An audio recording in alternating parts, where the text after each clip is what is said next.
Peaked in December of 2017 at almost $20,000, and as of this morning is trading at roughly $6,900. Today, the market capitalization of Bitcoin is roughly $115 billion. This is an incredible rise given that in 2013, when this committee had subcommittee hearings on the topic, the total value of Bitcoin in circulation was approximately $5 billion. As virtual currencies have become more widespread, financial regulators and heads of financial institutions have noticed and voiced their opinions.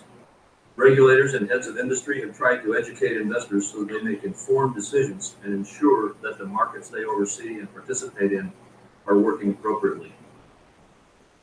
For its part, the SEC has put forth many statements and guideposts to help the markets and investors. Mainly, the SEC has issued investor bulletins on initial coin offerings, issued an investigative report on what characteristics make an ICO a security offering, issued several statements by Chairman Clayton on the issue, brought enforcement actions against fraudsters, and issued joint statements with the CFTC about enforcement of virtual currency-related products. The CFTC has also been helping inform the markets by launching a dedicated website on virtual currencies to educate investors, bringing enforcement actions against individuals involved in cryptocurrency-related scams, issuing several statements by Chairman Giancarlo and other commissioners on the issue, and scheduling hearings on the topic. Much of the recent news about virtual currencies has been negative. Between the enforcement actions brought by your agencies, the hack of the International Coin Check Exchange, and the concerns raised by various regulators and market participants, there is no shortage of examples that increase investor concerns. It's also important to note that the technology innovation and ideas underlying these markets present significant positive potential. These aspects underpinning virtual currencies have the ability to transform for investors the composition of and the ability to access the financial landscape, thus changing and modernizing capital formation and transfer of risk. Technology is forward-looking, and we look to our regulators to continue carrying out their mandates, including investor protection, as markets evolve. I look forward to hearing more and learning more about virtual currency oversight from our two witnesses today, including what their agencies are doing to ensure appropriate disclosures and safeguards for investors. Senator Brown? Thank you, Chairman Craig Bowen. Welcome to Chair Clayton and Chair Giancarlo. Good to have you both here. Virtual currencies, Bitcoin specifically, you've captured the attention of investors and speculators and computer programmers and regulators all over the world. I don't know how many people imagined how quickly and broadly Bitcoin and the technology it's based on would spread. It's nothing short. To most of us, it's nothing short of remarkable. To be sure, it's critical for our regulators to understand innovation and technology so that markets can grow and evolve while investors and consumers are protected. Understanding the risks of emerging technologies is no easy task, but we rely on you to maintain the integrity of these new markets and minimize the risks to Americans who want to participate in them. The volatility of Bitcoin has been also remarkable, defying attempts to think of it as a traditional currency. Bitcoin's 1,000% rise last year and 60% decline last month makes yesterday's Dow Jones record point drop look almost like a rounding error. That growth has shown us the intersection of ingenuity and too often greed. Sometimes it appears that scam artists and hackers may understand more about the technology than most market participants. That should concern all of us. I hope our witnesses today help us understand the evolution of the markets related to virtual currencies, raise awareness of many threats involved, and identify the regulatory gaps. Each of you has made several public statements recently explaining the threats to investor protection and the potential for abuses in virtual currency markets. I understand neither the SEC nor the CFTC has sufficient authority to police all aspects of virtual currencies. But you must make the most of the authority you have. As you both noted in the Wall Street Journal, Bitcoin mania has some analogies to the dot-com bubble of the late 90s. I hope there are lessons from that era you draw on to do your job to protect investors. In addition to the investment risk, virtual currency may be used to fund illicit activity, especially outside the United States. I know the regulatory framework in many other countries is still in development. I'm pleased that the U.S. and FinCEN in particular has been a leader, but we can do more. I hope the chairman agrees with me the committee needs to look closely at the gaps in regulation in this area and to review our agency's ability to get ahead of the curve. As you begin to adapt to the unique enforcement of regulatory demands posed by virtual currencies, I call on both of you not to forget your day jobs, as Chair Clayton and I talked the other day, not to forget your day jobs to pursue and punish misconduct, to more traditional misconduct, but very serious misconduct, wherever it might appear. That means Main Street. It also means Wall Street. I'm concerned that's business as usual when it comes to violations by the big banks. Just last week, the CFTC imposed penalties on 3 big banks for market manipulation. Good, but then decided those firms deserve waivers from bad actor provisions under the securities law. That might make sense if this were an isolated incident, but the banks in question have something like 68 violations over the last 10 years, so it's very, very serious. Too often we see big banks pay fines and move right along with little contrition and frankly no serious punishment. Recidivist violators won't stop breaking the laws if your agencies serve as sanctuaries. I've raised the issue of waivers over the years. I'm disappointed in your unwillingness to pursue every avenue available. It's clear that virtual currencies bring us into a new age, but that doesn't mean we overlook the basic principles of going after the bad guys and being tough when they are repeat offenders. Thank you, Senator Brown. Now we will turn to the testimony of our witnesses, and first today we will receive testimony from the Honorable Jay Clayton, Chairman of the U.S. Securities and Exchange Commission. Following him, we will then hear from the Honorable Chris Giancarlo, Chairman of the U.S. Commodity Futures Trading Commission. Gentlemen, again, we welcome both of you here. I appreciate you coming to share your knowledge and understanding on this issue with us. And Chairman Clayton, you may proceed. Thank you. Chairman Crapo, Ranking Member Brown, distinguished senators of the committee, thank you for the opportunity to testify before you today on the important topic, cryptocurrencies, initial coin offerings, and related trading activity. The total market capitalization of all cryptocurrencies was estimated at $700 billion earlier this year. In 2006,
to date, these assertions have proved elusive in many areas. ICOs, from what I've seen, initial coin offerings are security contracts.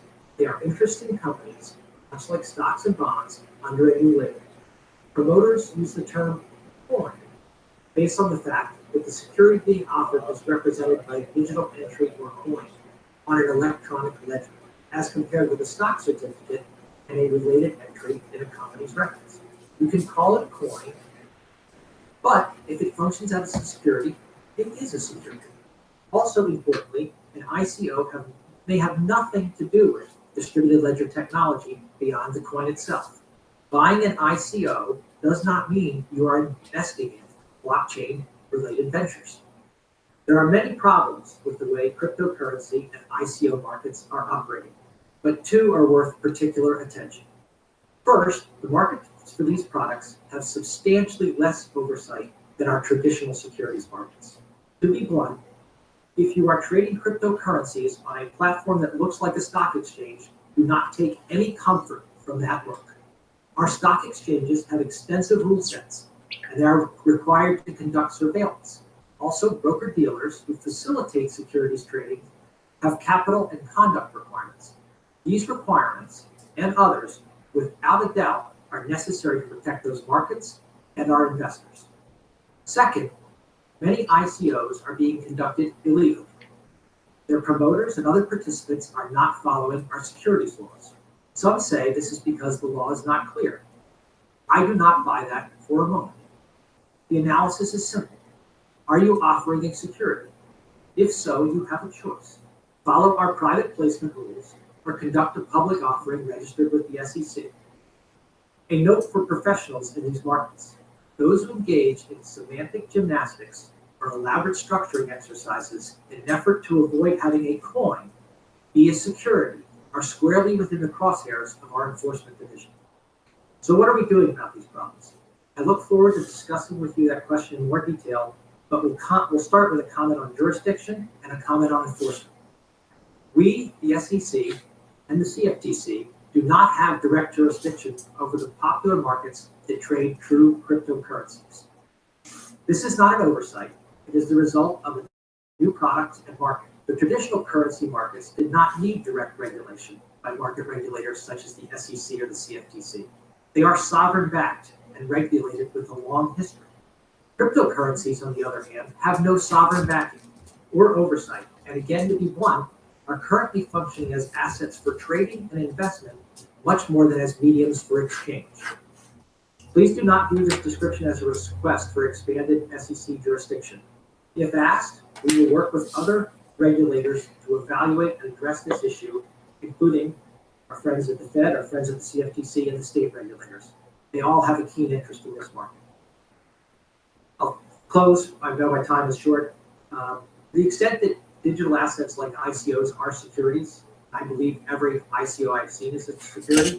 We have jurisdiction and our federal securities laws apply. We will enforce these laws. Many of these laws also include private rights of action. We are working with the DOJ and other regulators to enforce these laws.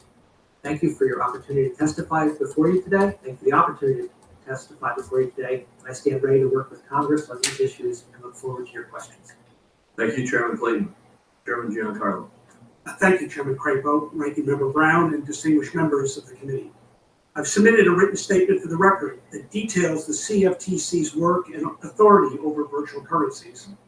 With your permission, I'd like to begin briefly with a slightly different perspective, and that is as a dad.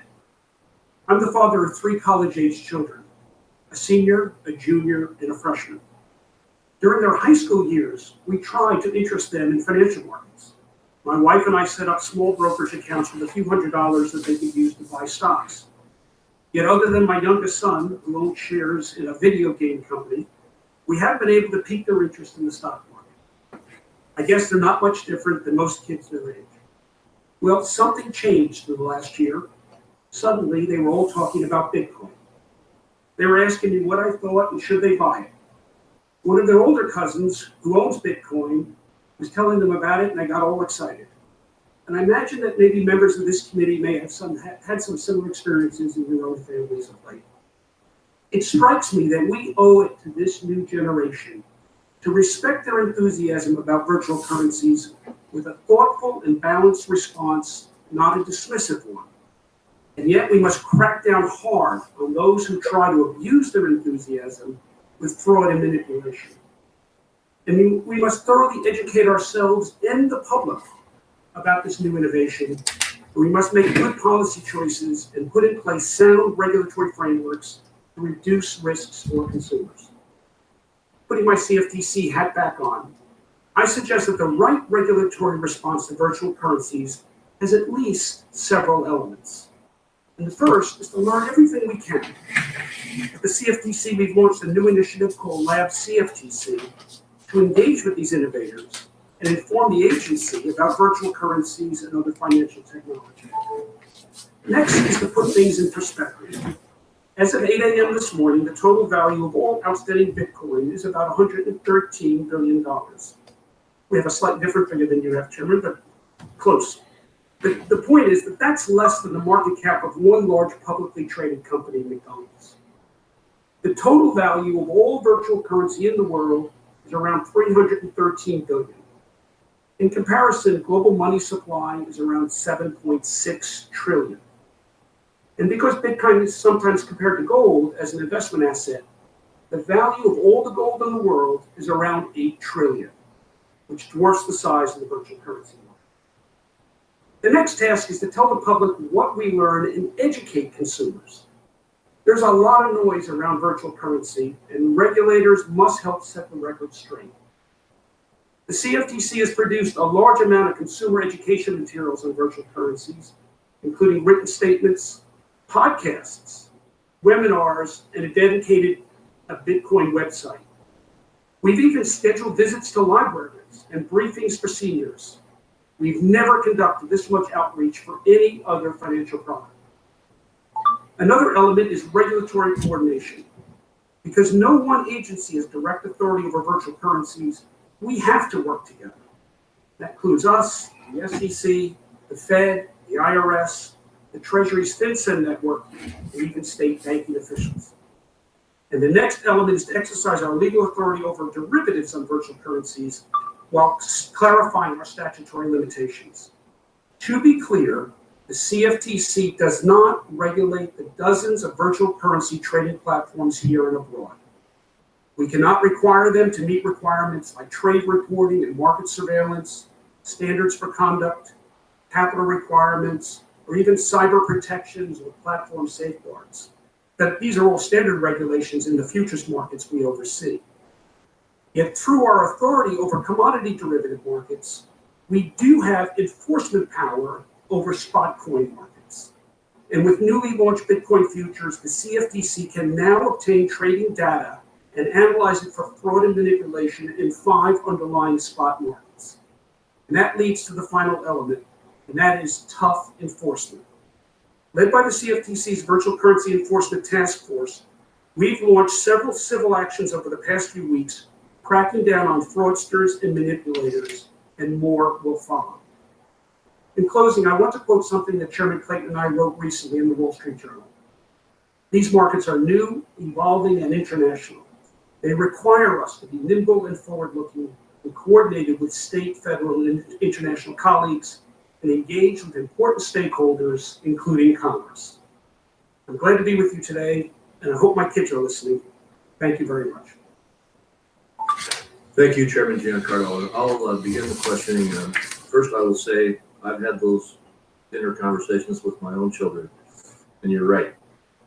This is an incredibly interesting but growing new area of financial challenge, particularly among at least my children and yours. Both of you have said in one way or another that neither of your agencies have complete jurisdiction over cryptocurrencies. The question I have is whether you have sufficient jurisdiction. And I'd like both of you to address that question. Should Congress address revising and refining our financial law so that one agency or a group of agencies have complete jurisdiction? Or if you look at the jurisdiction of all agencies today, do we have sufficient jurisdiction in place today? Chairman Clayton? Thank you. In my position, you're always cautious about speaking for other agencies, so I thank you. Understood. For saying that we should all come to be very direct, we should all come together, federal banking regulators, CFTC, the SEC, there are states involved as well, and have a coordinated plan for dealing with the virtual currency trading market. I think that our Main Street investors look at these virtual currency trading platforms and assume that they are regulated in the same way that a stock exchange is regulated. And as I said, it's far from that. And I think we should address that issue. So am I hearing you say that you don't think we need to have additional legislative authorities I think we may. I think we may. So first you should get together and tell us what you can and can't do, and then advise us. I think that's a very good way to put it, Senator. Chairman Giancarlo? I think that's exactly right. I think the first step is to recognize where the gap is. So there is, as we both said in different ways, it's what we call the spot market for Bitcoin is not a regulated marketplace. Now, for us at the CFTC, we're familiar with that because we generally don't have regulatory supervision over the spot markets for which derivatives apply. That is a longstanding basis. We regulate derivative markets, the underlying markets we surveil, and we will take enforcement action for fraud and manipulation, but we don't have the ability to set the standards on those markets. And that's what we have today in Bitcoin.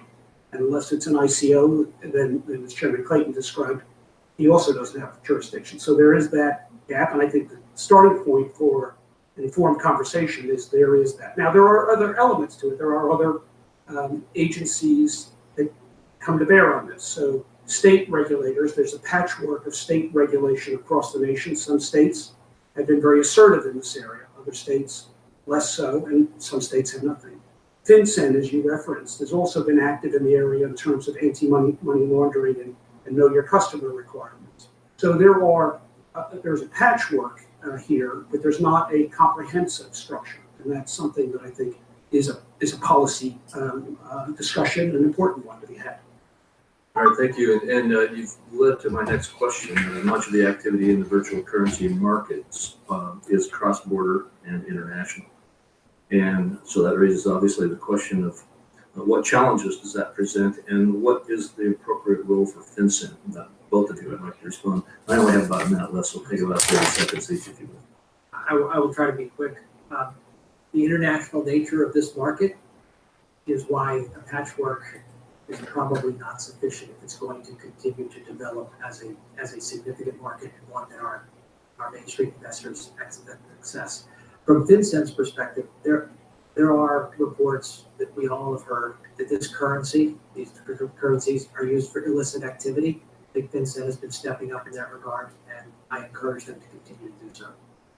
And this challenge of global markets is a challenge that I think we face now in many regards in the 21st century. With the dawn of the internet, markets have become truly global, and not just in virtual currencies, but so many things. And it does become a challenge as we think about regulation. We certainly have had that challenge working with overseas regulators in the area of derivatives regulation as a result of the Dodd-Frank Act. The challenge of bringing these regulations together in a comprehensive whole is really a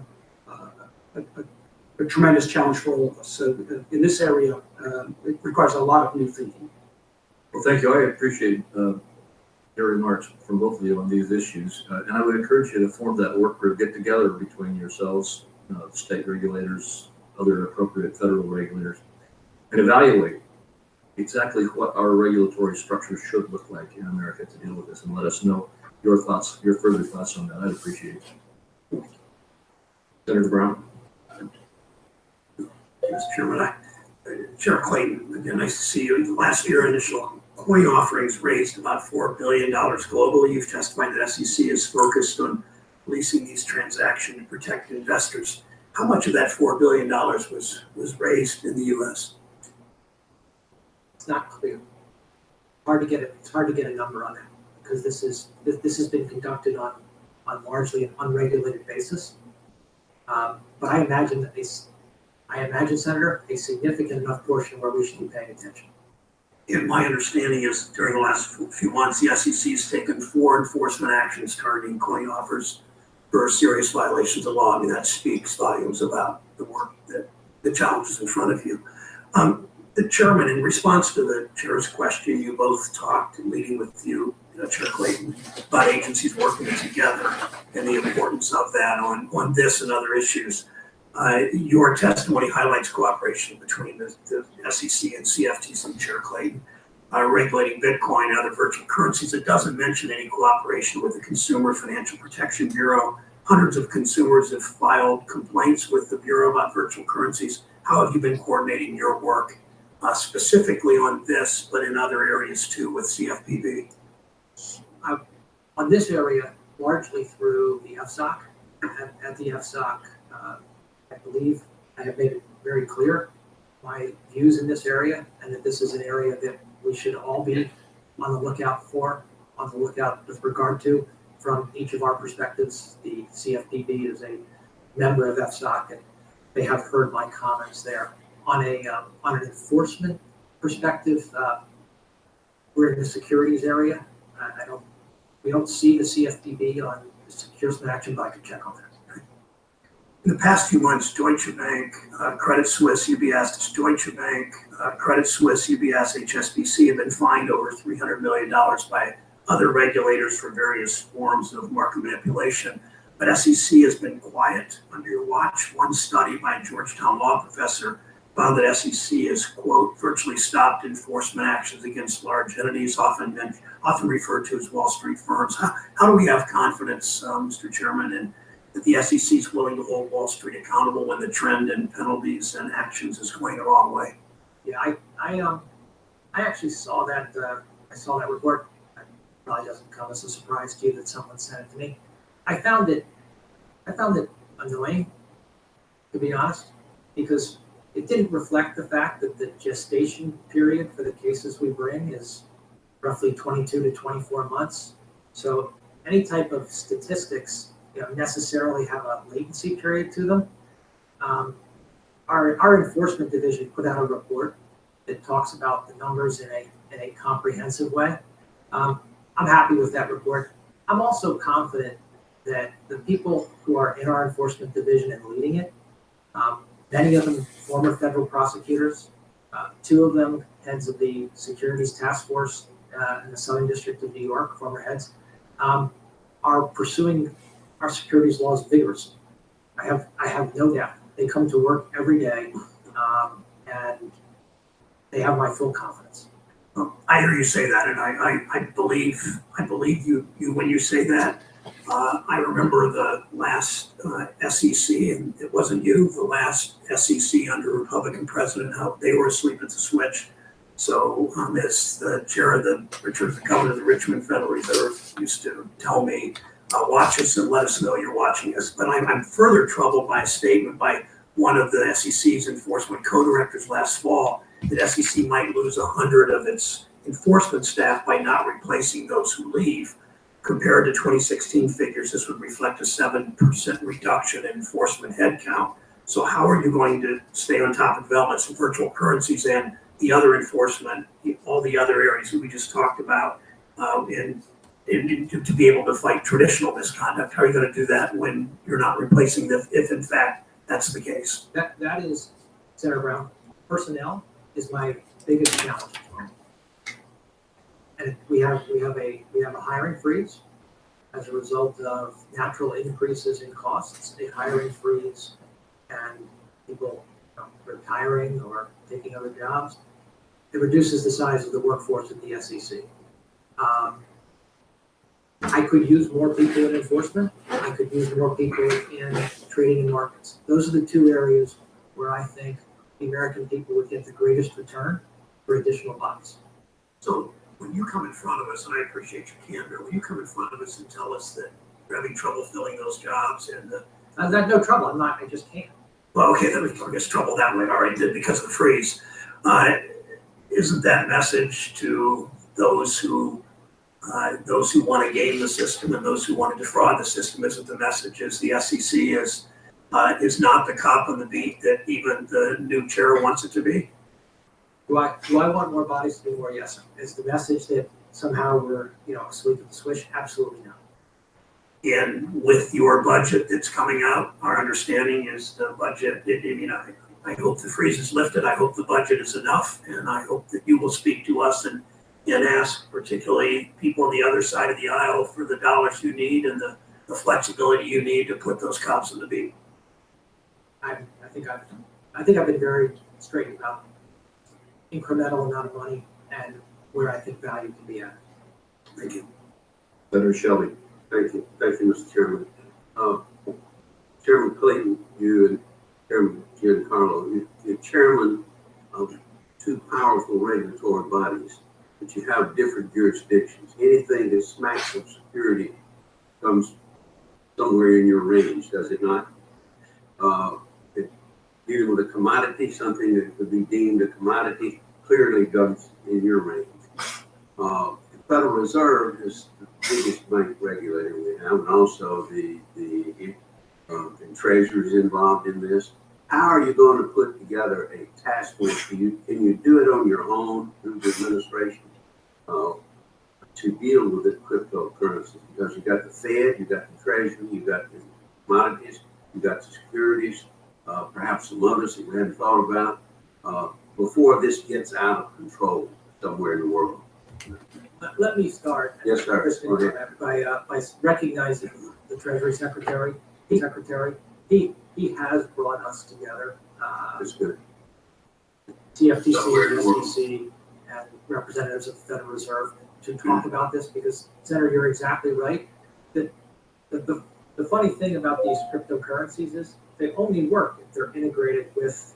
They only work if they're integrated with the financial system, and so therefore it necessarily touches on all of our regulation. Just reinforce that the Treasury Secretary has been out on front of this, has formed a virtual currency working group of ourselves, the SEC, the Fed, and FinCEN. We've had a number of preliminary conversations and work streams developed. I've had a number of bilateral conversations with the Treasury Secretary on virtual currencies, and we are going to be coordinating our various responses. It's begun with just some broad conversations establishing our different jurisdictions so that we're all clear as to what we're doing, but also what we're not doing, where the gaps are. Do you need additional legislation in this area? Or do you think you can work a task force together to get your arms around this without that? I can't give you a definitive answer to that question because we should work together. But Senator, we may be back with our friends from Treasury and the Fed to ask for additional legislation. But we live in a virtual world. You go to the doctor and they give you a virtual examination. We go here, it's a virtual, and this is not my world. I started out pencil and paper in school, as you can imagine, but in my day. But at the same time, these currencies, cryptocurrencies, they lack intrinsic value, it seems to me. They lack liquidity. Sure, people have probably made a lot of money going up. A lot of them made money or lost money going down. But I don't know where the bottom is, if the bottom was ever reached, and as opposed to a sovereign issue currency. You disagree? No, Senator, I don't know where the natural equilibrium point is in this, but I will tell you there are some economists who posit that there is a relationship between Bitcoin value and the difficulty or the cost of mining these, which is a process of electronically producing these, and that there are some charts I've seen that have plotted that correlation that seemed to be readily correlated until last summer when the price broke free of that correlation, and that it came back into correlation late at the end of the year last year. Now, I'm not an economist. I find those things fascinating, but I'm not an expert in it. But the point the economists are making is that there is some sort of floor, that the level set is not zero, that there is some floor there tied into the cost of mining with Bitcoin. I'm not endorsing that point of view, I'm just sharing that. Chairman Clayton, do you have any comment? Yeah, look, there are a lot of smart people who think there's something to the value of the cryptocurrency and the international exchange. And, I'm not seeing those benefits manifesting themselves in the marketplace yet. And from the perspective of, I don't think this is the perspective of protecting Main Street investors, they should understand that. How do you put it? Or is it go straight up and then straight down, or what? Well, that's something worth it. But in our world, the securities world, you know, there are rules that dictate how much you have to tell somebody about what it is you're selling. But part of your mandate or your security exchange is to protect the investor, is that right? That's right. And the chairman of commodity futures trading, he's seen obviously commodities just go wild at times. Your mandate is watch the commodities, right? Market integrity is generally perceived to be our core mandate. You also mentioned personnel, you know, need personnel. There's a hiring freeze on. We talked the other day about this gets in around appropriations and so forth. I'm hoping that we will give you every tool you need to do your job and to hire the people that you need to execute that. Thank you very much. Senator Reid. Well, thank you very much. Thank you, gentlemen, for your testimony. And following on the questions of Senator Brown and Senator Shelby, you do need more personnel, but very specifically, do you have the technologists, the computer experts that can begin to understand how these cryptocurrencies work, the cryptologists, and not just to sort of on a day-to-day basis, give you the temperature, but look ahead and say, this is the direction it's going, which could have very significant deleterious effects. Do you have anyone like that on the staff? The answer to your question is, we formed a cryptocurrency working group, a cyber group. They've done an exceptional job getting up to speed on this in a short amount of time and identifying some of the very issues you talk about. In an emerging area like this, could you use more horsepower? Always. You make a very good point, Senator, on looking out across the international nature of this and trying to understand where it's going to land, and do the things that people say add up.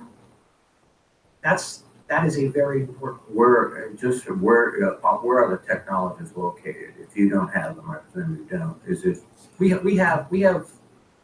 I would say it's a combination of economists and technologists. It's a question of, here's what the technology is, and does it make economic sense? We have those people in our economics division, DERA, and we also have some of them in enforcement, and they work together. But you need more. Yeah, I'll take that as a yes. Mr. Chincalo, same question. Do you have the technologists that you're working together? Thank you, Senator Reid. We've done a couple of things in 2017 to, as Senator Brown said, to get ahead of the curve. We hired the agency's first ever chief innovation officer, someone who comes with a deep background in a lot of these new financial technology innovations. We also created something called Lab CFTC, which is our innovation hub. And you asked, where's it located? It's actually located in New York City because so much of this innovation is taking place there. We want to be close to these innovators to learn from them. But in terms of protecting consumers, we also formed a virtual currency enforcement task force. It was actually that task force that recently brought 3 civil actions against Bitcoin fraudsters. And as I said in my testimony, there's more to come. And as to the resource questions, we do need more resource. I used our bypass authority last year to put forward a budget request at 13% over our budget. We had been flat funded for 3 years, and we do need additional resources, and built in those resources are additional resources for fintech generally and cyber and cryptocurrencies specifically. Let me just elaborate a bit. We continue to refer to Bitcoin.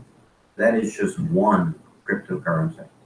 They seem to me and proliferating.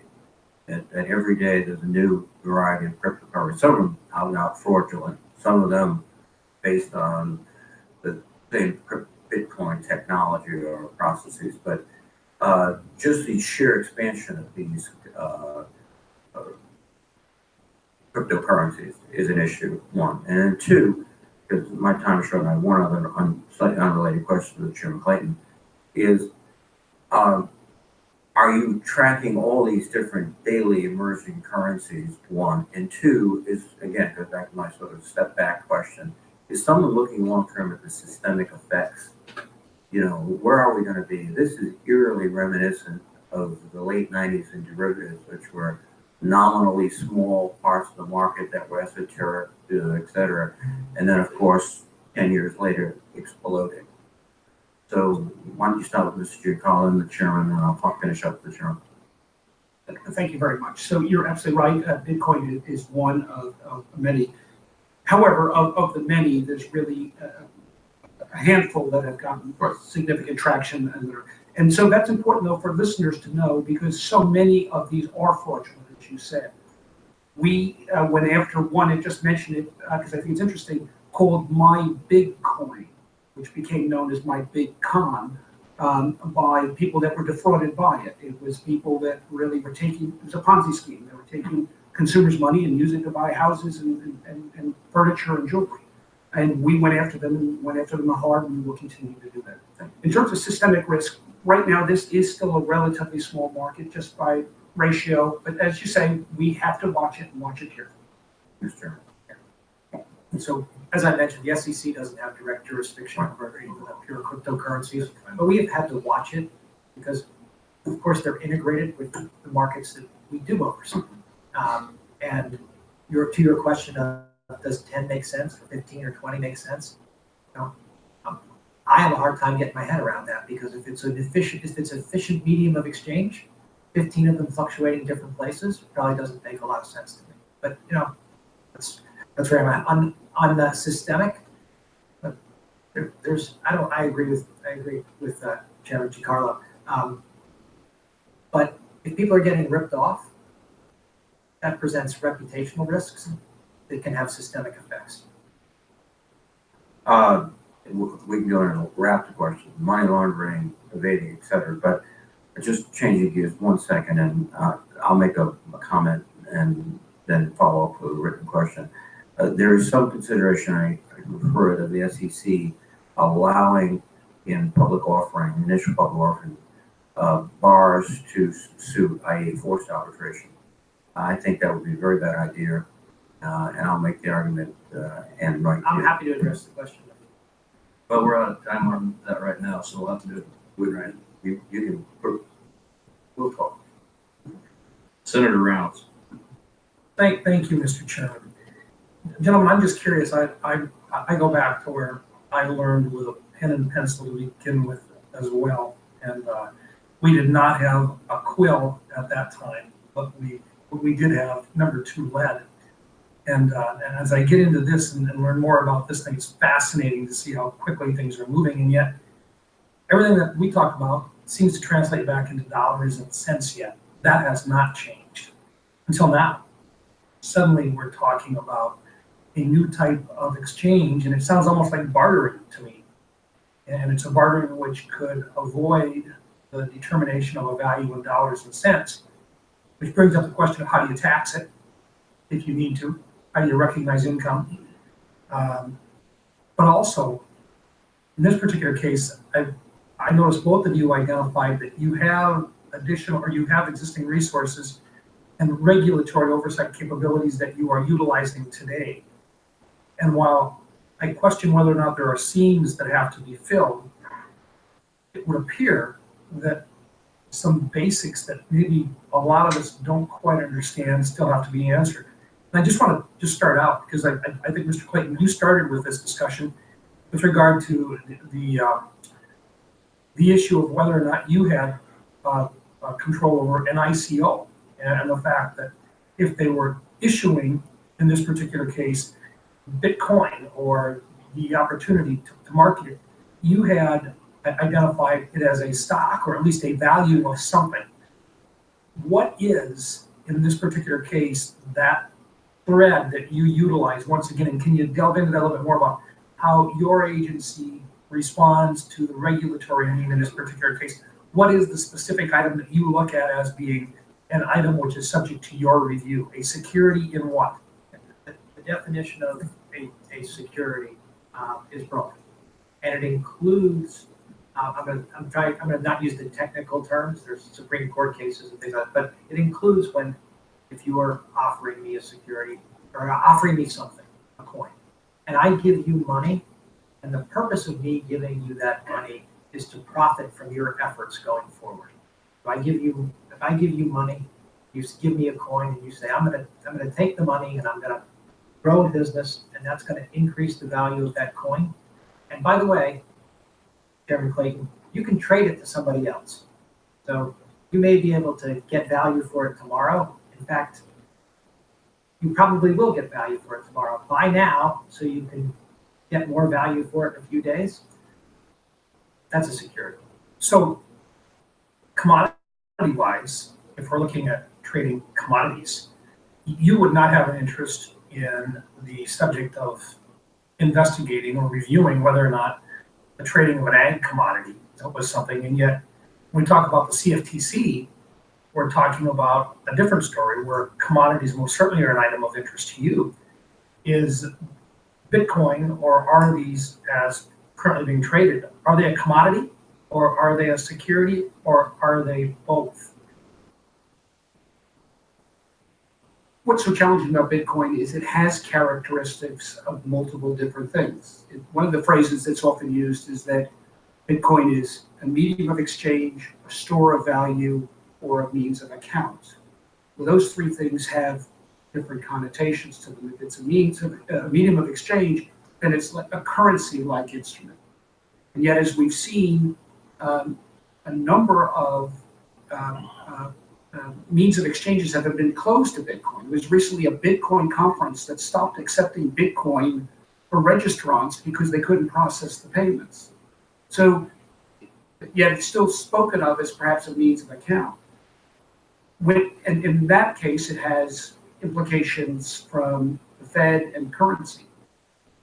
From our point of view, when it's used as a store of value, then it's very much like an asset, like a commodity. And in fact, what we hear a lot of is people buying and holding. If you go onto the Twitter universe, you'll see a phrase HODL, which means hold on for dear life. And the thinking is that they buy it and hold it. In fact, I mentioned in opening remarks my 30-year-old niece who bought Bitcoin years ago, and she's an HODL. She says, I'm going to own it. I don't know what's going to come of it, but I want to hang on to it. And she's not a fraudster or a manipulator. She's just a kid and believes in it. And, I was fascinated talking to her.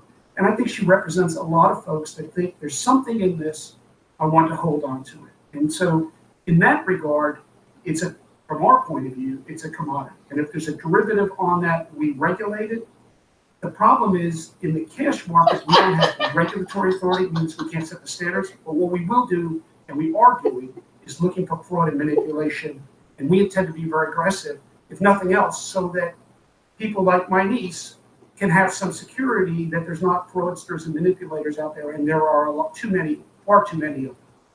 Thank you, Mr. Chairman. Your suggestion earlier that we bring them both back in at a later date after they've had an opportunity to look at the differences would be very appropriate.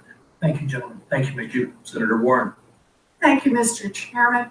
So, Chairman Clayton, on January 26, Bloomberg published an article entitled SEC Weighs a Big Gift to Companies, Blocking Investor Lawsuits.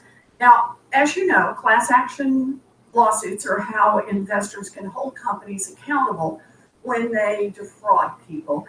And the article says the SEC is thinking about letting companies sell shares in initial public offerings while at the same time allowing those companies to prohibit investors from bringing class action lawsuits against them.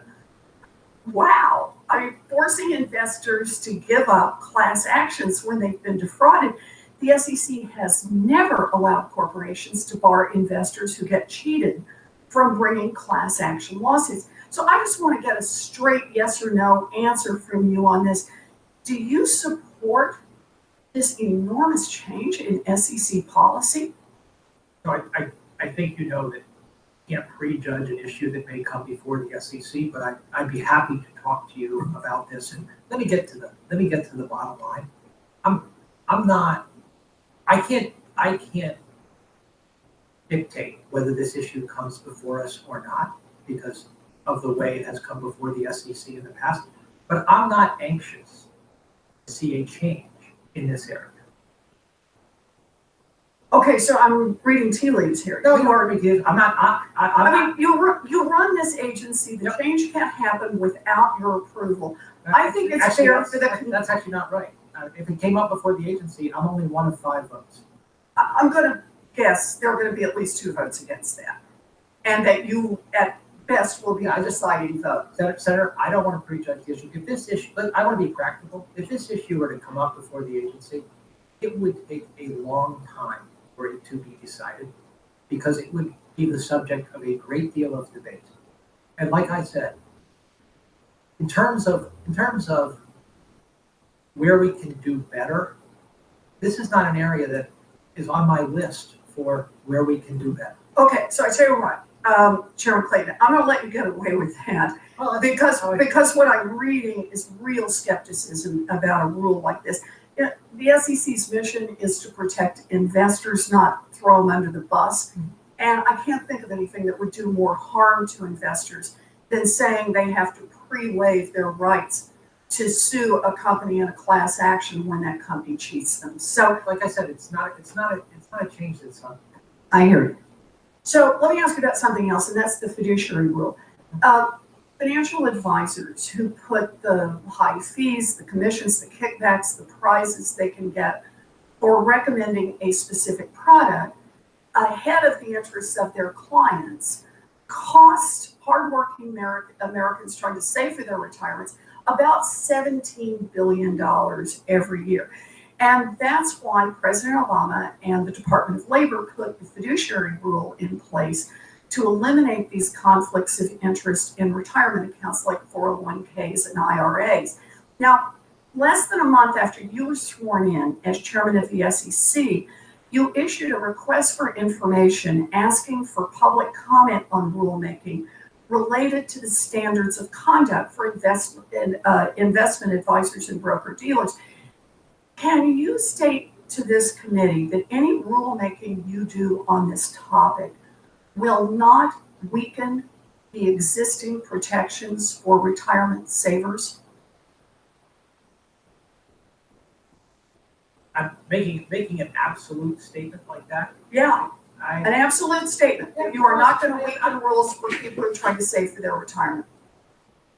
From what baseline? Well, we have a rule from the Department of Labor. Now you could strengthen the rule, you could pass the same rule, or you can weaken the rule. I want to know that you're not going to weaken the rule. That's all I'm asking you. Here's what I'm trying to do. Let me tell you what I'm trying to do. The relationship between an investment advisor, broker, dealer, and their client in a very simple area, they have a 401k, they have an annuity, and they have a few stocks, is regulated throughout the banking regulators. It's regulated by no less than 5. And they all have different standards. My main objective is to bring clarity to that without jeopardizing investor protection. Well, that's how but that's the question I'm asking about whether or not you're jeopardizing the protection that people are trying to save for their retirement. I don't bring clarity. Clarity could be do whatever you want. Clarity is what is right now has cost American investors saving for their retirement $17 billion I think it's a combination of an insufficient standard in some places, which we are looking to increase. I'm glad to hear that. A lack of clarity, and also the standard is only as good as the remedy available. And one of the things that I'm also looking at, I believe, spent a lot of time in this space trying to get it right. One of the things we're looking at is what dollars do you actually collect when somebody has done you harm? Because you can have a really strong standard, but if there are no dollars there, that's a problem. So I agree with you, Mr. Chairman. If you want to strengthen enforcement of this rule or strengthen the rule itself, count me in. But that's what the American people look to the SEC for. I thank you. Thank you. Thank you, Mr. Chairman. I want to go change the subject a little bit back to Bitcoin here, or to cryptocurrencies. We see in IPOs and tax jurisdictional arbitrage. You guys see that today in this developing cryptocurrency and also in ICOs. Chairman Clayton, you want to start with that? Well, yeah. By the way, who pays for frivolous class action lawsuit? Who pays for that? Shareholders. Yeah. and investors, I would argue customers, employees, all of the above, right? Would you answer those questions for me, please? So regulatory arbitrage is one of many issues that I see in this market. To be frank, tax laws and things like that are there. Of course they are, because record keeping is difficult to trace. So where the South Korea and China are the ones that predominantly play in this war. You said before most of the current investment comes from the U.S. I'm not sure. I don't know if we all know enough yet to know that, right? South Korea and China are really heavily invested. In fact, South Korea has a new rule that says you have to use real name bank accounts in order to trade in this. And those are the kinds of things I'm asking for. Is there arbitrage really going on around the world here? There is certainly regulatory arbitrage, but you're making a great point, because this was a largely unregulated space across the world. And now what you're seeing is each country taking a perspective, a view, action, etc., which also goes to how functional is this asset class, and how would we regulate it, and how does it work? There's a lot happening that is beyond the kind of understanding of your average investor. How would you know? So how can we, in two agencies here, I understand there's interaction between all of our regulatory agencies, but there's also another axis here that you have to coordinate. That's the other country regulators as well. Correct. So I'm asking both of you, what are you seeing, and what are you anticipating we need to do to make sure, either legislatively or rulemaking, to combat that? Let me jump in. I just identified two areas of arbitrage we're seeing. One is regulatory, which I want to come to, but actually we're also seeing price arbitrage as well. There's something known as the kimchi premium for Bitcoin traded in South Korea, because there's so much interest there that it drives the price up there slightly higher. So price arbitrage. But in the early days of many markets, every American city had a cotton exchange, and the prices were different there before you developed the national market. So here we have different regional and international markets, and perhaps as this market matures, if it matures, a singular price may develop. In terms of regulation, unfortunately, I think that some time ago, perhaps middle of last year, there was this perception that Bitcoin was off the regulatory grid. And one of the things that Chairman Clayton and I have been working so hard to do is to disabuse that notion. Now, we are limited in our regulatory authority to set regulatory standards on these underlying platforms. But when it comes to enforcement, when it comes to ICOs, we're using our full authority to drive the message. And other countries are doing that as well. And we've had frequent conversations. I spoke recently, or had communication recently with the head of the Japan Financial Service Agency about some things that were going on there. Jay Clayton spoke very eloquently at the FSB meeting recently in Basel, Switzerland. We are beginning our communication with other regulators, and I think the message is getting through. This is not off the grid, and I think part of that is now you're seeing it in the Bitcoin price. As the word is getting out that we will go after misconduct, I think you're starting to see that reflect in the price, and I think that's an important step. Well, what little time we have left, I'd like both of you to respond to the pump and dump efforts that are underway right now. You see this beginning to develop. I know you're both involved in this. Can you both address what your agencies are doing to combat that? Senator Brew, this is one of the things that I'm worried that investors don't understand, which is when you have an unregulated exchange, the ability to manipulate prices goes up significantly. And just a few coordinated sales can change a price. Or an email, a fraudulent email.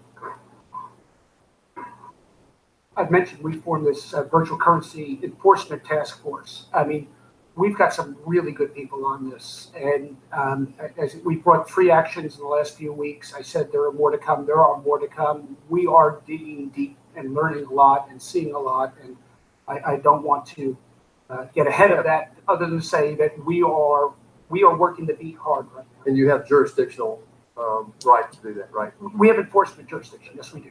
Thank you, Mr. Chairman. Senator Donnelly. Thank you, Mr. Chairman. Thanks to both the witnesses.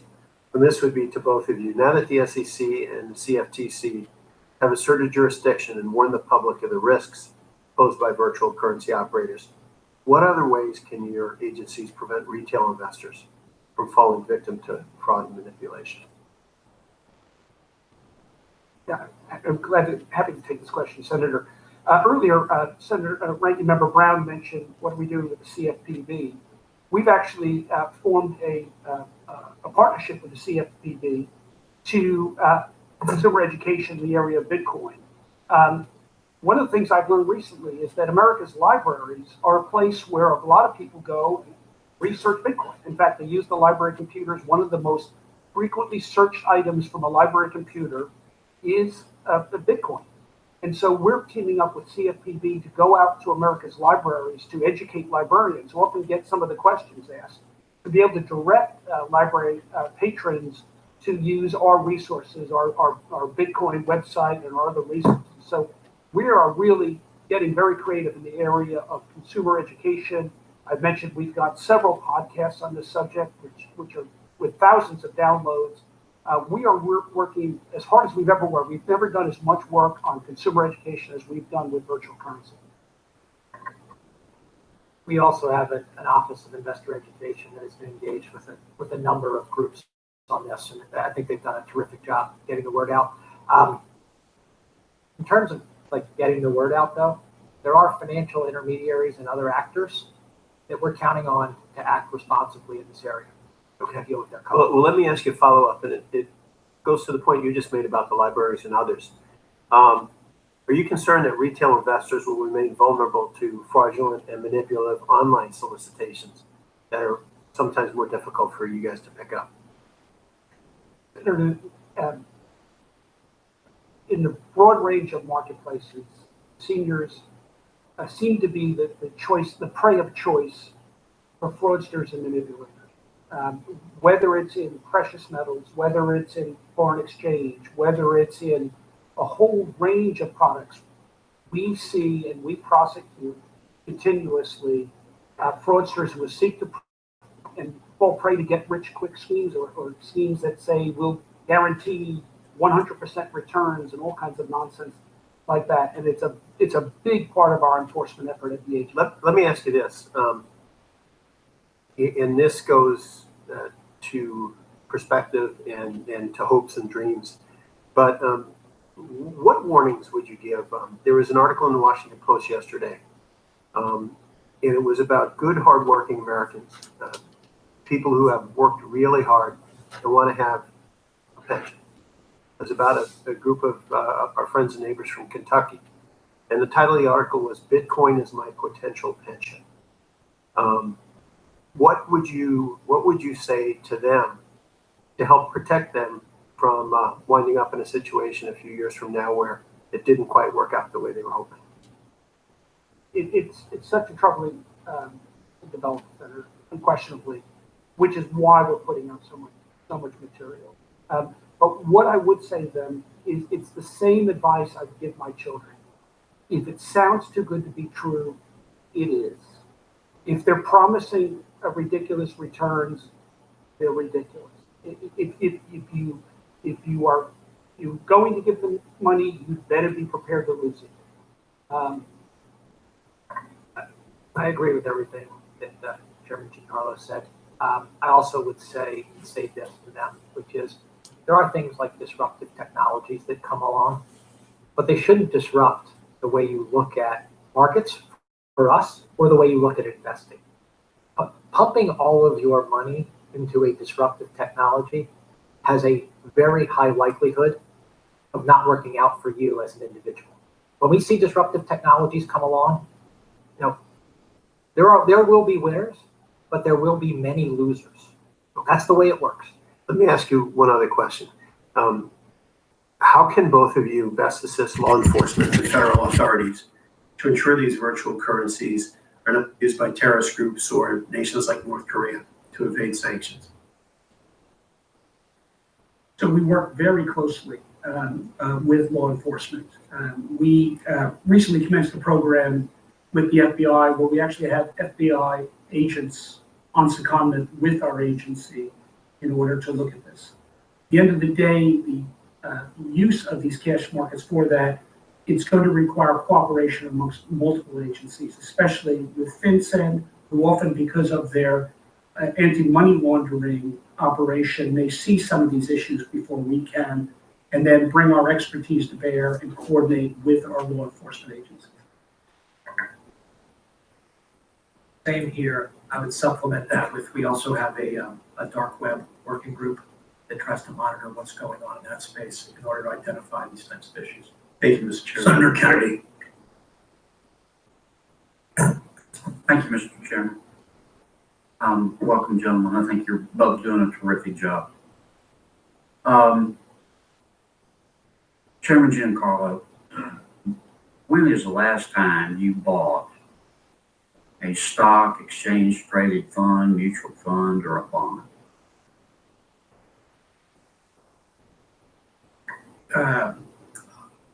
So I hold generally traded funds. Yes. When's the last time you bought one? Probably before I pretty much put my investing. A year ago? Well, probably before I started at the commission. 2 years ago? Yes. Okay. When you bought it, what'd you buy? Equity or bond? Index funds mostly. Index funds. Okay. When you bought it, did you sit down and read the prospectus for the index fund? Well, I'm not supposed to say this as a lawyer. I'm not supposed to say that I probably didn't read it cover to cover, but I will confess that I didn't read it cover to cover. How many investors do you think do that? Don't read it? I think most. Okay. So what's the point? I mean, we're talking about all of the dangers and the risks of cryptocurrencies like Bitcoin. I'm putting aside the shyster fraud issue. I mean, what's the point of all this over disclosure if nobody's reading it? Well, and why do we want to do the same thing with Bitcoin? I'll say historically it's been one of the foundational principles of our securities laws that adequacy of disclosure, full disclosure, is one of the building blocks.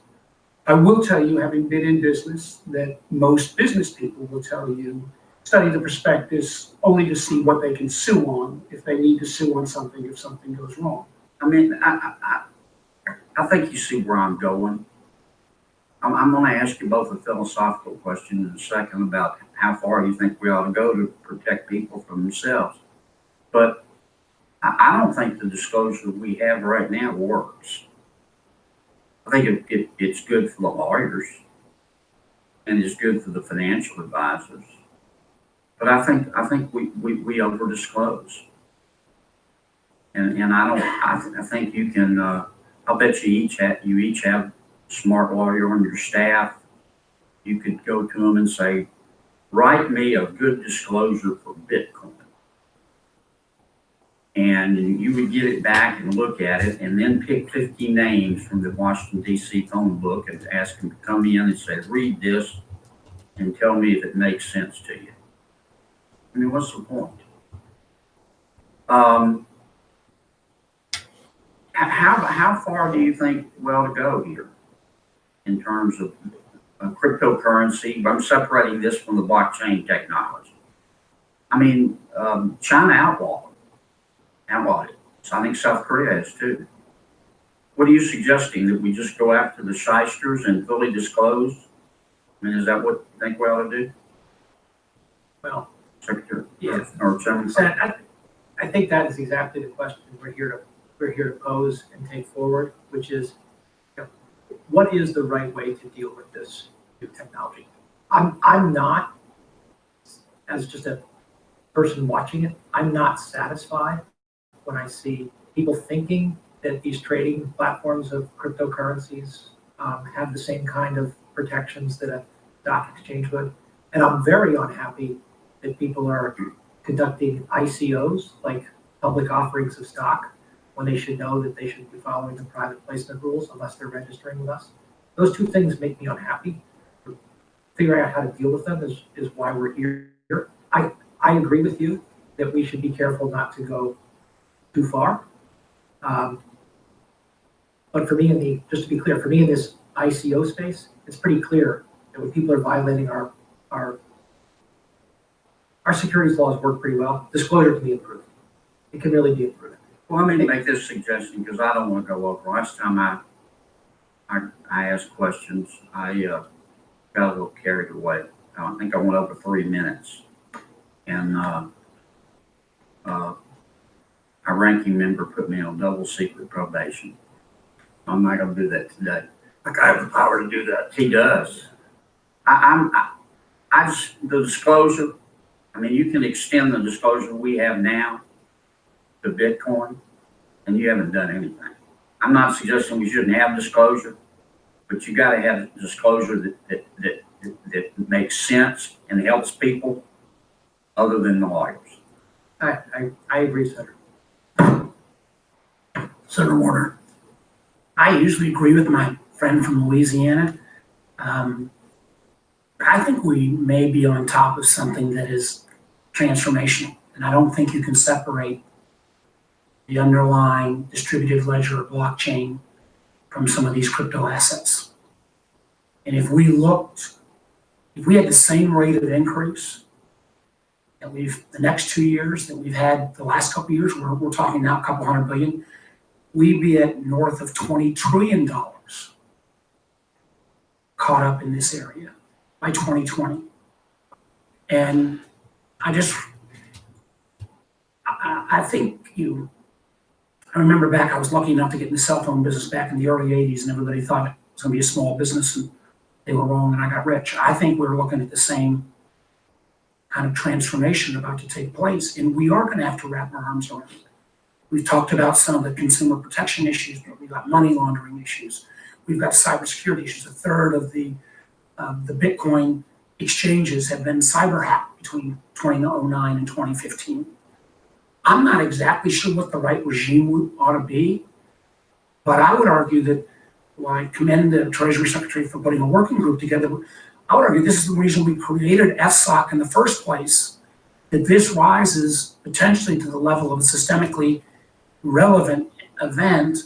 And I'd just be curious whether you believe, and I commend what both of you are trying to do, but whether this ought to elevate to an FSOC level analysis. So, sir, I had the same question you had, which is there's a big rise here.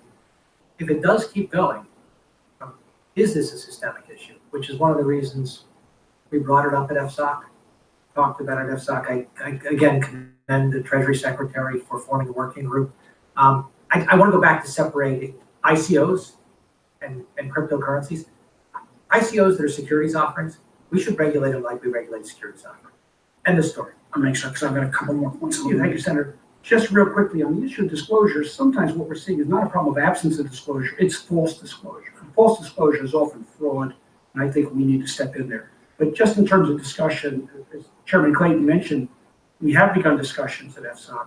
In addition, there's also been discussions led by Chairman Clayton at the Financial Stability Board, and also at IOSCO, which is the International Organization of Securities Commissioners. So these discussions are taking place at the right levels of debate, but there's so much more to be done.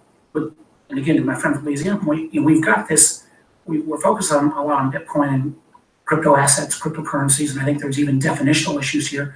But you've got a whole new platform called Ethereum, where they're creating file sharing or extra computer time. I'm not sure what kind of assets those fall into. Are they potentially regulated within your realm, or if there is a trading exchange, a tokenization exchange between excess computer time? I'm not sure where that fits at this point. The definition of a security, I believe the people who wrote the 34 Act and the 33 Act, they were smart. They did it on a principled basis. They basically said, if you're giving people money in exchange for a future development of a business with the hope of a return, and whether that return comes in the form of server time or your ability to sell server time, it's a security. But there have been, and I concur with the approach you've taken in terms of the ICOs, and I think there's been some very bad behavior. Yet, certain ICOs, the SEC has not stopped. Others, they have stopped. And are you going to go back and re-review the ones that have gone forward? Let me say another thing about the 33 and 34 Act.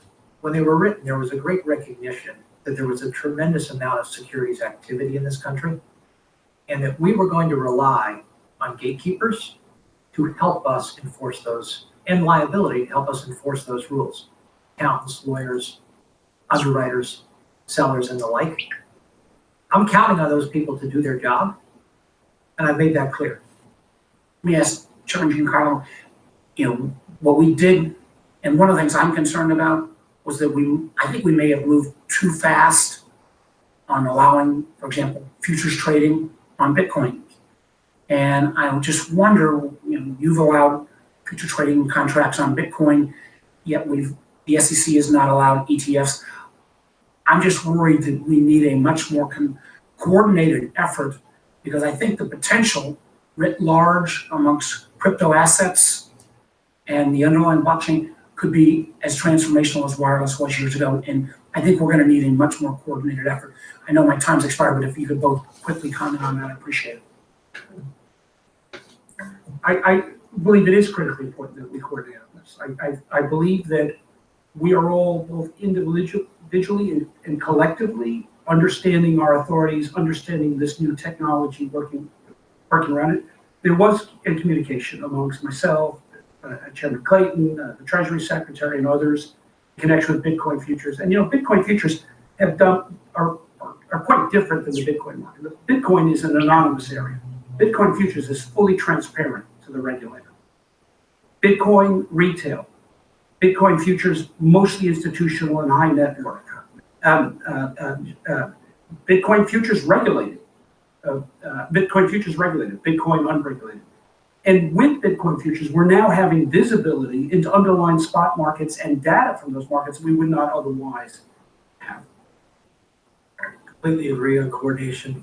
Like I said, I break it down into 3 areas. There's this great technology that I agree with you has promise. There are these pure cryptocurrencies, which we need to take a look at across FinCEN, Treasury, CFTC, Fed.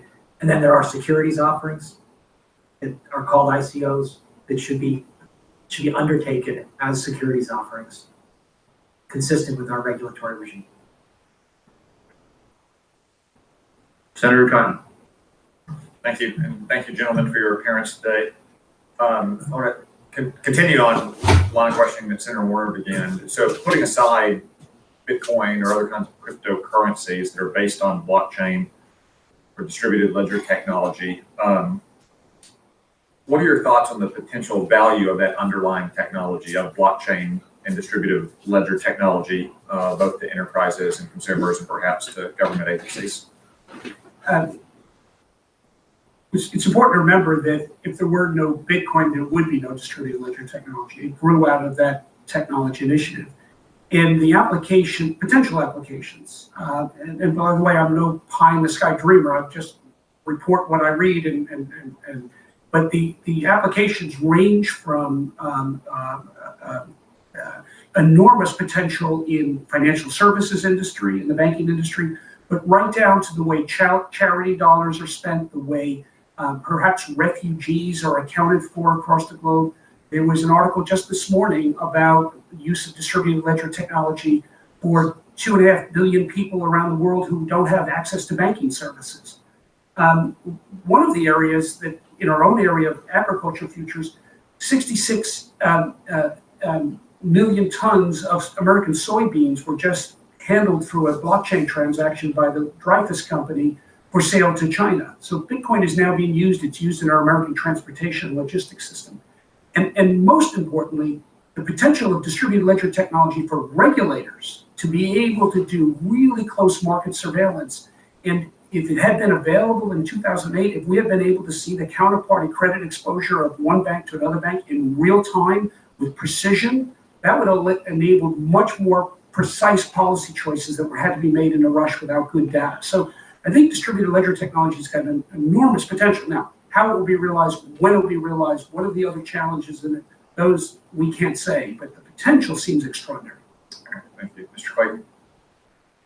I agree that the potential seems very significant. And just look around anywhere in our economy where verification and record keeping has cost. that is potentially reduced is an opportunity for this technology. That's just one of them, and I hope people pursue it vigorously. Thank you. Let's turn our attention now to cryptocurrency and to Bitcoin, since it's the most prominent. Yesterday, the Dow Jones had its single largest decline in a point scale, 4.6% as a percent, which is high, not the highest ever. That obviously generated a lot of news coverage. The dollar has faced 2% inflation or less now for many years. Bitcoin, however, has seen a 32,000% increase in its value over the last 5 years. It's declined by some 60%, I think, in just the last 30 days. What are the factors driving that kind of extreme price volatility in Bitcoin relative to securities of public traded companies or the US dollar?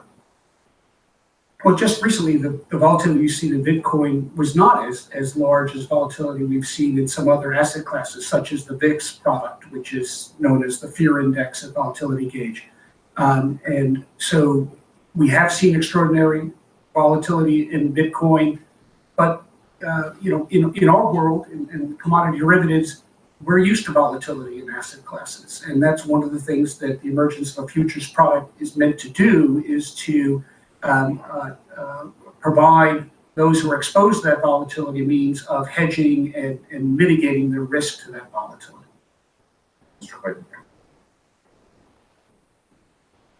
I don't really know what's driving the volatility in Bitcoin and cryptocurrencies. They're not correlated with sovereign currencies, so it must be something different from what would drive the dollar. But that's one of the issues before us, is there does appear to be a lot of volatility compared to the medium they are supposed to be a substitute for. So what does that kind of volatility portend for cryptocurrencies' future as a potential alternative to legal tender of nation states, or in the EU's case, of transnational organization? You raise a great point. Now, maybe that volatility tamps down to a stable, but an asset that is highly volatile is not a very effective means of exchange, because you don't know how much you're getting by the time you receive it, or how much you're paying at the time you have to pay it. If you agree a price on day one, but have to source it on day 10, you expose yourself to significant risk. Thank you. My time has expired. I do want to associate myself with the remarks of Senator Donnelly at the end of his remarks about the risks that cryptocurrencies are currently posing as a way for rogue nations, terrorist organizations, criminal organizations to evade sanctions, not just in trading, but in hacking as well, as we've seen media reports from North Korea. So I'm glad to hear that you are working closely with our law enforcement and intelligence agencies, and I hope that continues. Thank you. Senator Menendez. Thank you, Mr. Chairman. Thank you to both, and it's good to welcome a fellow New Jerseyan in your role, Mr. Chairman. I have been active following both Venezuela and Russia's interest in developing virtual currencies for the purposes of evading U.S. sanctions. Last month, I sent a letter to Secretary Mnuchin on this subject, and I asked Undersecretary Mandelker about this a few weeks ago when she was here before the committee. Under what circumstances would the SEC and the CFTC have a role in engaging or regulating the proposed new petro or crypto ruble currencies? More broadly, does the SEC and CFTC have a role to play in preventing the use of digital currencies by foreign governments to evade U.S. sanctions? Our jurisdiction should be very limited in that area, Senator. We have, as I've spoken about before, we do have enforcement authority for fraud and manipulation. And so we thought that that instrument was being used for fraudulent purposes, manipulation purposes, we would not hesitate to take authority. But this, you're probably touching on an area where the jurisdictional lapse is probably greatest for the two agencies sitting before you today. And so let me ask you, manipulation, what if you're manipulating to avoid U.S. sanctions? I'd have to speak to our enforcement counsel to see how that fits in, but we would certainly look at it, and if I'd like to have you do so, and I would love to hear back to the committee. Are you interacting with FinCEN to the extent that you may have limited jurisdiction? Are you adequately integrated into the financial regulatory network that watches for illicit activities? Or are there gaps that could create vulnerabilities? So as we mentioned before, Senator, Chairman Clayton and I are part of a virtual currency task force that is put together by the Treasury Secretary that includes the Fed and FinCEN. And we have already had our first meeting, beginning meeting to set out some work streams. We will have more to come.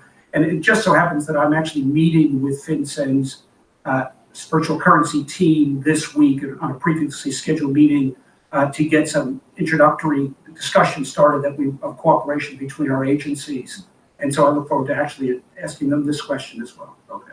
And I would just say to both of you, to the extent that you have a role to play and you lack the present authorities to do so, I would love to know about that if you determine that is necessary, because I get my sense of cryptocurrencies largely driven to evade U.S. sanctions and to undermine sovereign currencies. Both of them are a challenge to the national interest of the United States.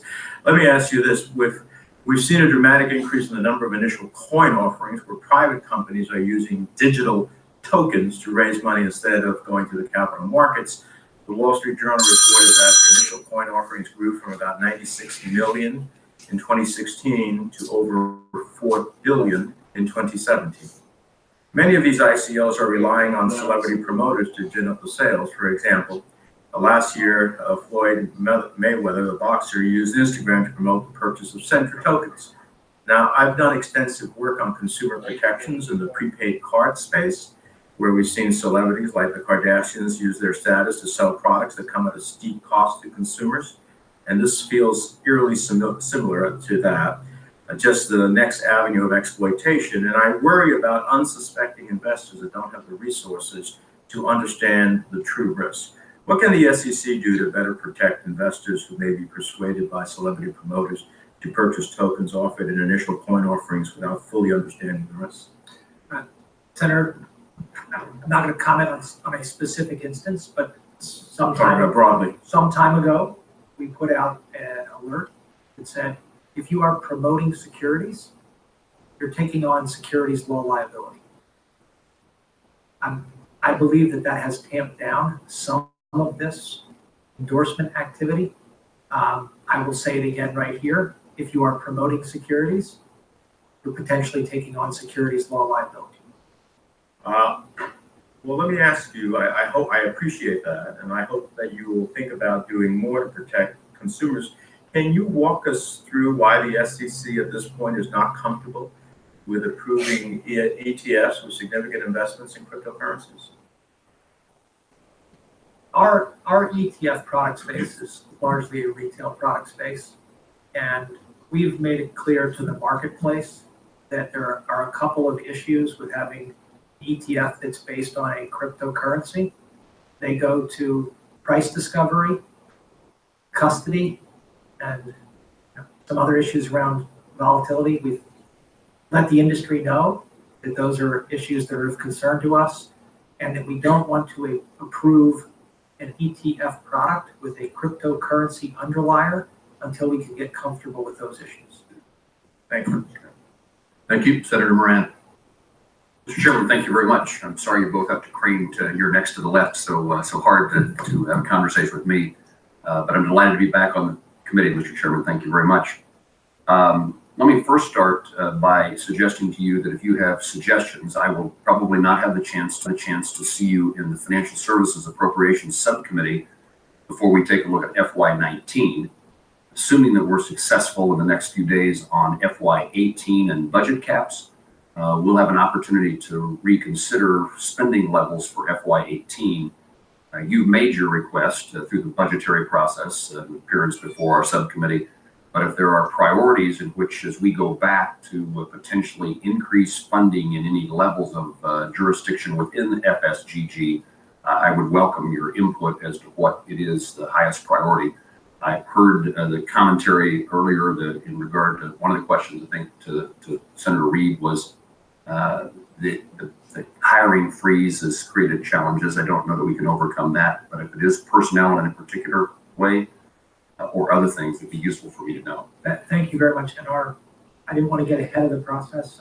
Our FY19 request reflects the sentiment I expressed today. I don't know that we'll see the FY19 request before we are taking a look at the potential increase in funding for FY18, depending on when the president's budget is released.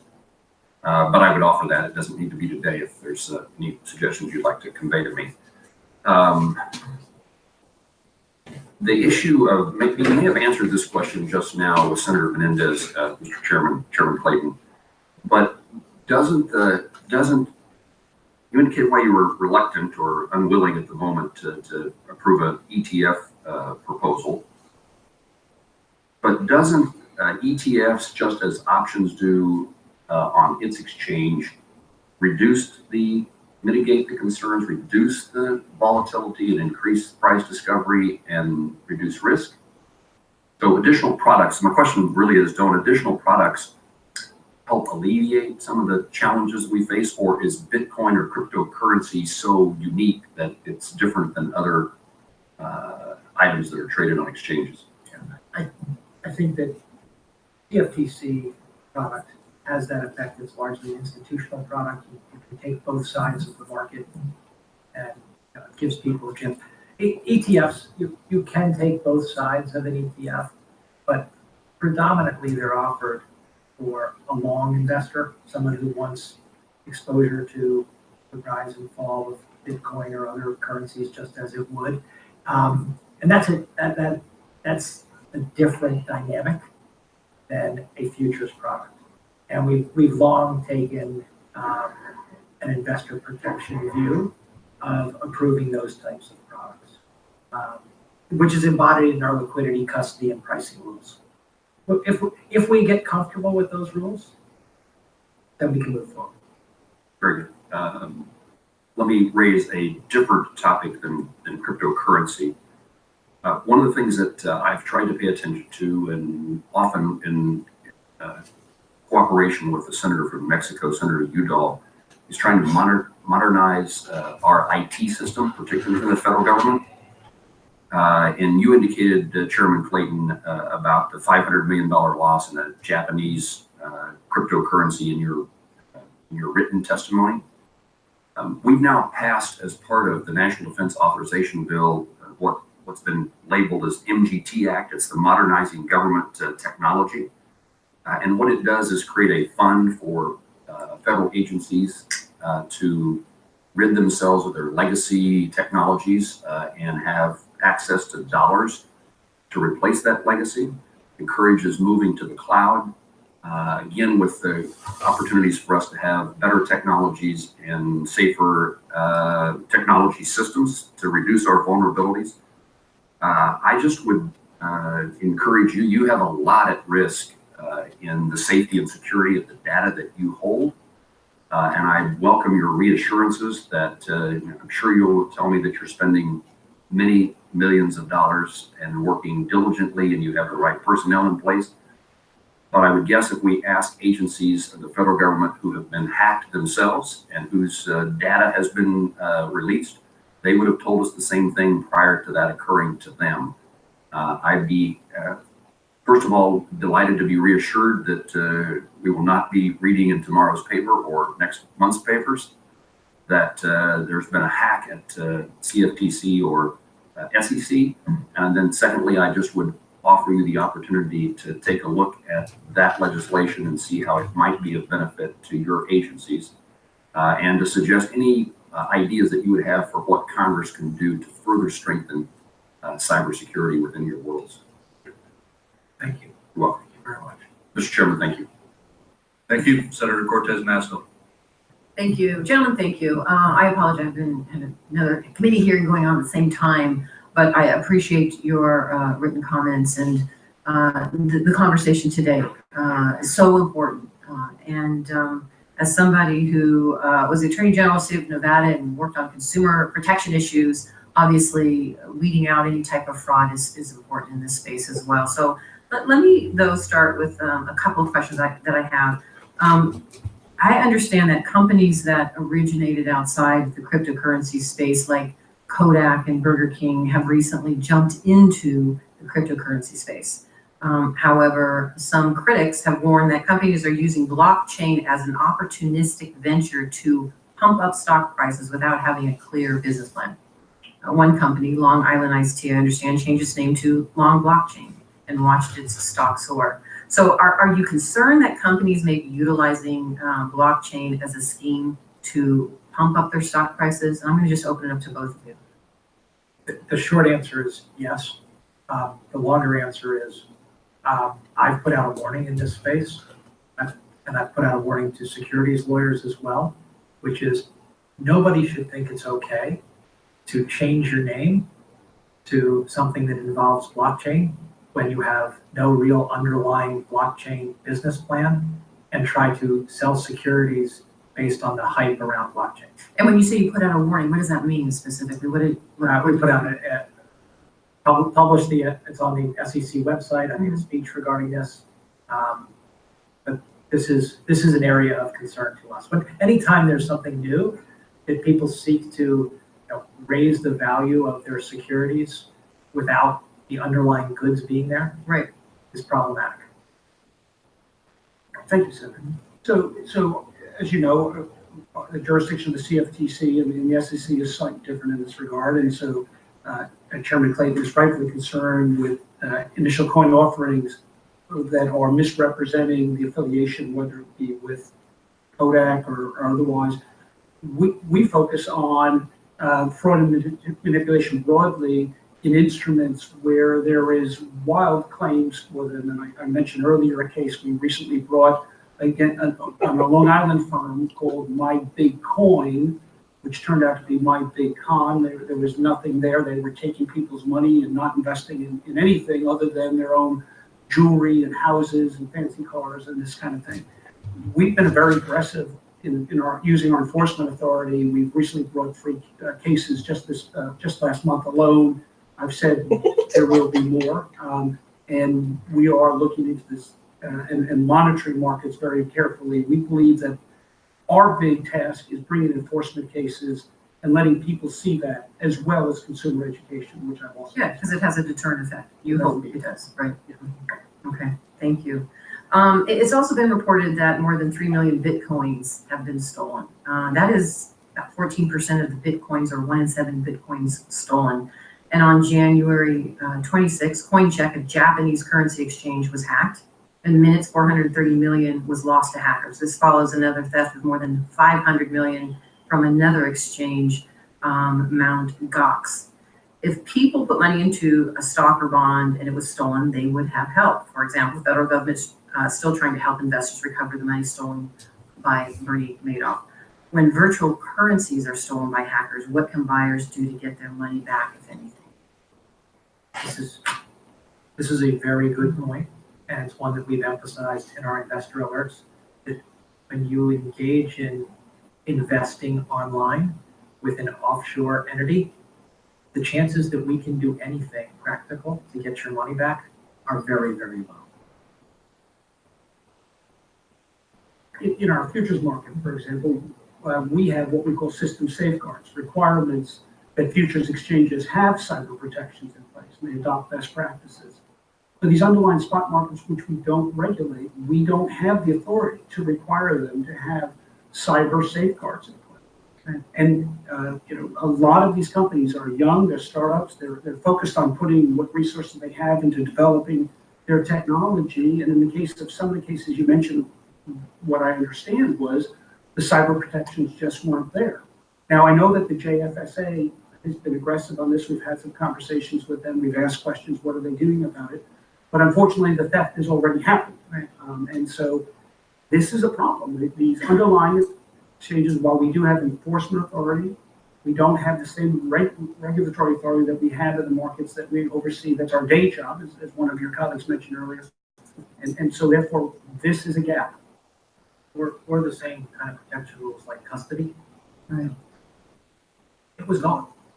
Yeah, so it's the old axiom, buyer beware. I mean, so around this space, a lot of education is important. I would imagine from all of the federal agencies to buyers, so they know until something else can be done, which I think we're still trying to figure that out. I notice my time is up. Thank you very much. Thank you. Thank you, Senator. I have not planned on having a second round, but I have agreed to have well, Senator Shelby and Senator Warren to each have one brief question. Senator Shelby. Oh, I want to get in the area of what's on a lot of people's minds today, and I know you don't control it, the stock market. You know, what goes up comes down, as we all know, and we don't know when and so forth. Is this perhaps more than an ordinary correction, or do you have a judgment on that at all? Chairman. So your question is exactly the question I asked my staff and some of my colleagues across the federal government, because we should be asking those questions. By this morning, there was nothing to indicate that any of our systems didn't function as they were expected to function yesterday. This was the largest volume since November 2016. There was a significant price change, but it was not a price. We have two types of limits. We have single stock limits, and then we have market limits, the circuit breakers. Neither one of those were hit in any great detail. The single stock was 9. The circuit breakers didn't get hit. So as I sit here today, there's nothing that came out of this that concerns me from a functioning standpoint. But days like yesterday, our job is to look at it. From a regulatory standpoint, are you saying that you don't see anything amiss? Yes. From a regulatory standpoint? Yes. And you can't control what goes up and goes down. But is what spooked the markets? Is it profit taking, perhaps? Is it a whiff of maybe inflation out there because people that watch the markets and participate in the markets see that the Fed is beginning to raise interest rates, dealing with price stability as they see it. And the Fed has information perhaps we don't have. The economy's hot, unemployment's low, so forth. There's a combination of all, or can we really say? Well, I can't really say, because there are a lot of opinions on those things. Our job is to look at the functioning, Absolutely, and look at the systemic risks. That's right. And I'm asking myself, is there anything that happened yesterday that gives me a different view of systemic risk than I had the day before? And so far, no. But that's a question I ask myself almost every day. Of course, we all know that when the market is going up, people are elated. That's natural. When it's going down, some people profit, but not a lot of people are elated. Is that fair? Fair. Do you have any comment, Mr. Chairman? I'm just smiling because it's just a recollection of a saying that a mentor of mine, who actually was my introduction into the financial markets, used to say.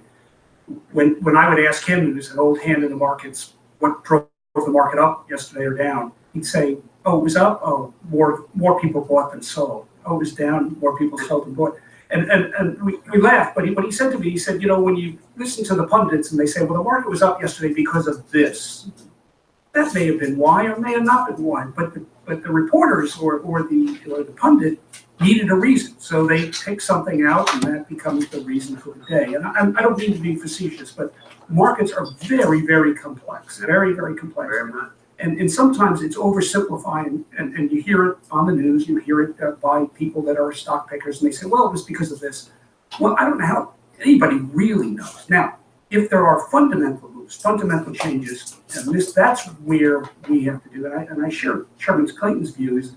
Our job is to look at the structural underpinnings and see whether there's anything that's not functioning. See if the fundamentals are sound. See if the fundamentals are sound. So you won't be surprised to know that we had a late night last night and early morning this morning, checking in with our exchanges to make sure that things are in order, making sure that the margin levels were held, and make sure there was no significant margin breaches. And I can say that the system held, the system worked as it was designed to do, the margin levels worked as they were designed to work. And so the right systems, the right policies are in place. But the markets are always evolving, always organic, and that's why we need to stay very close to them. The market always corrects. The question is this ordinary, maybe not an ordinary correction, but is it correction, the market will correct itself and we'll go from there. Is that fair? Yes. Thank you, Mr. Chairman. Senator Warren. Thank you, Mr. Chairman. So I want to go back to virtual currency, and I want to ask about initial coin offerings, ICOs. Some ICOs raise money for legitimate companies, but others we know are just Ponzi schemes.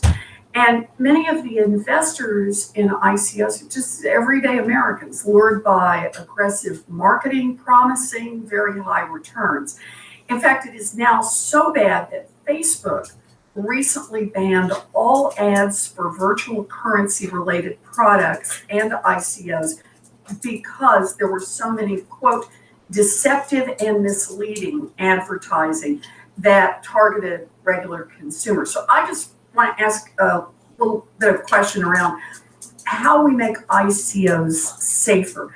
Chairman Clayton, the SEC evidently recognized the risk.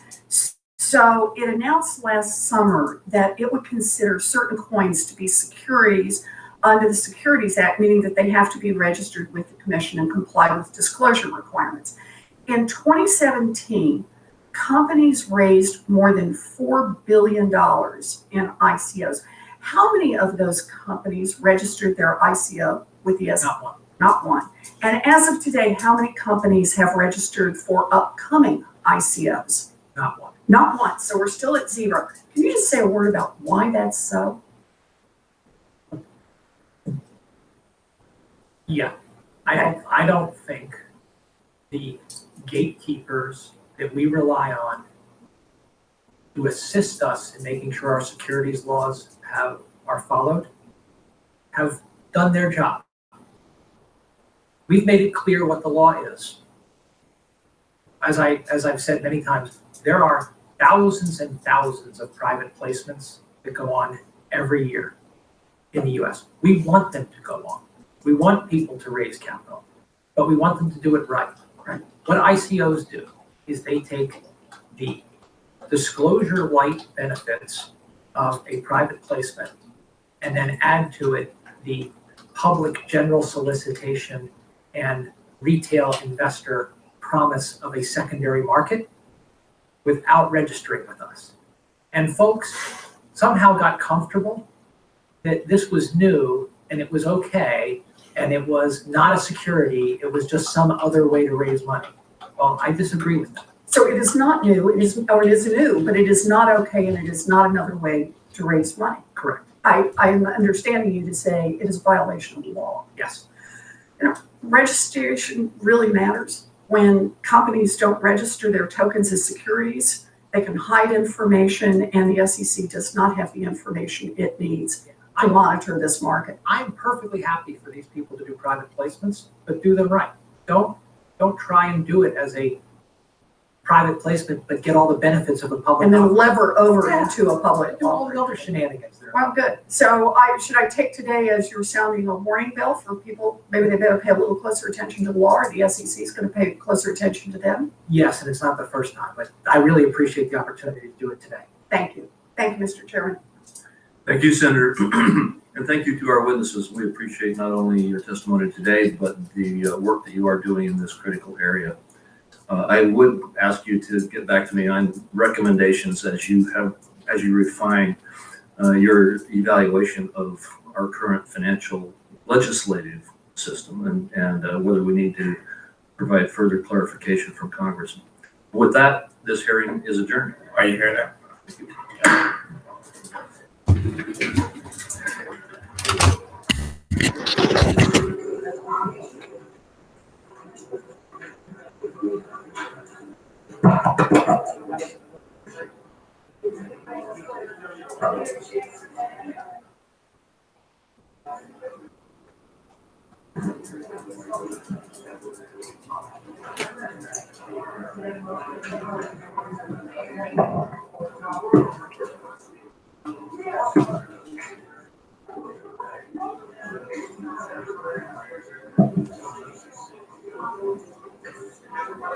Thank